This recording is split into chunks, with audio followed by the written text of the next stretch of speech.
Okay, cool. So this is the mannequin we're gonna be working with today. Obviously, if I was to try to go ahead and comb through and create a clean section, I would be met with a lot of trouble because this hair has just been shampooed and towel dried and is not detangled in any way, shape, form, or fashion. So I want to walk through a couple of things that we're going to do to get control of the hair before we get into a haircut.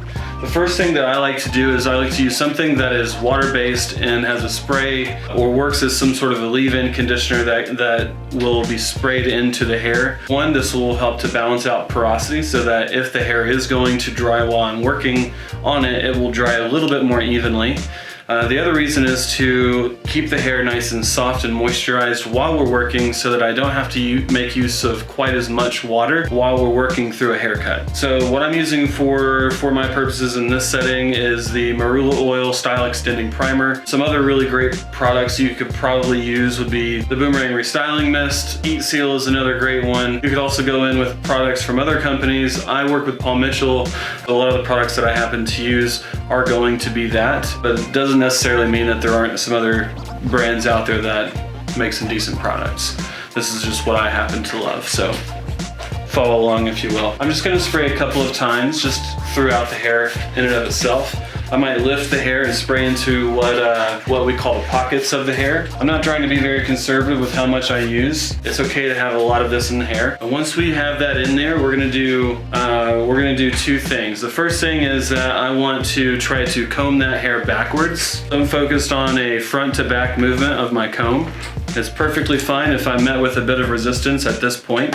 Just allow the comb to move past any snags.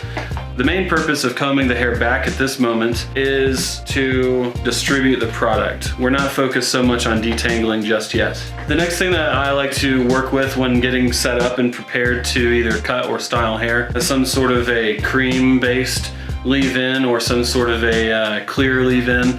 You're gonna get one of a couple of different kinds of effects depending on the product you choose. If it's a clear product, you're gonna get more shine and definition in your finished result.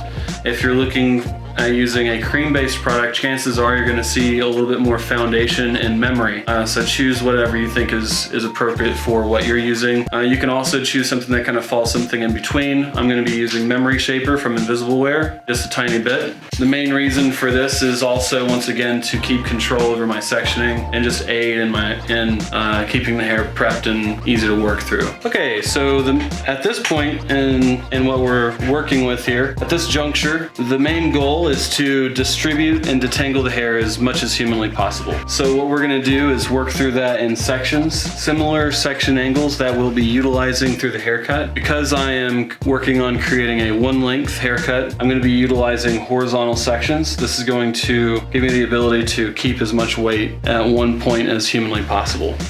So I'm going to begin by combing the hair backwards and then creating sections and combing those down into position just to ensure that everything is as combed through and as detangled as it could be.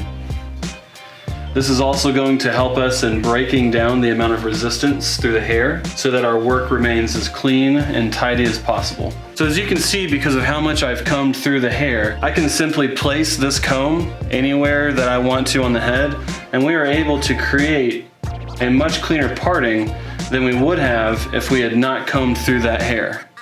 So once again, the idea is to comb that hair, and in doing so, you're creating hundreds of small micro sections or micro partings that are living within the hair that allow you to have the dexterity to simply come through and part that hair without any resistance and anything to prevent you from making that happen.